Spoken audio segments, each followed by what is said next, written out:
Ever feel like the government is just kind of falling apart? Like every headline's worse than the last? Prices are high, immigration's out of control, people are protesting, and scandals and fake news dominate the airwaves?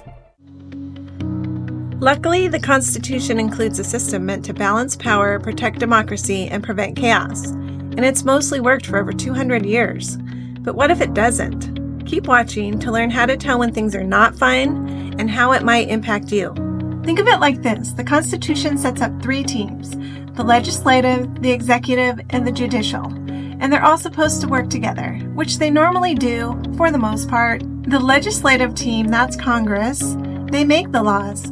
The executive team, the president, they enforce the laws. And the judicial team, the Supreme Court and lower courts, they make sure the laws are fair. So Congress writes laws like healthcare and taxes, and the president enforces laws like immigration, and also makes decisions about foreign policy.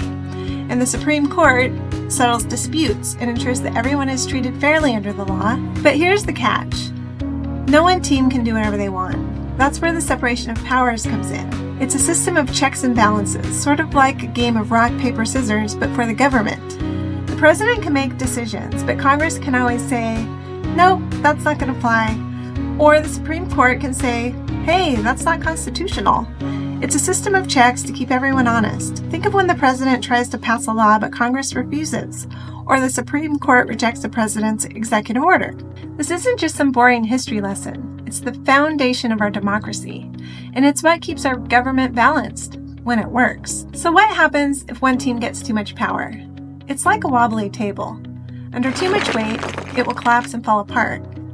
So what would happen if the Supreme Court started making laws instead of enforcing them? Or if the president started ignoring Congress and doing whatever he wants? That's when our freedoms are at risk. Freedom of speech and individual rights, those are all protected by the separation of powers. If one team becomes too powerful, those rights are threatened. But here's the good news. The separation of powers works when we hold our leaders accountable. By staying informed, voting, and speaking out, we can ensure the system continues to protect our freedoms. So, subscribe to Informed Voter, share this video with your friends, and let's work together to strengthen our democracy. Because no one wants a wobbly table, right?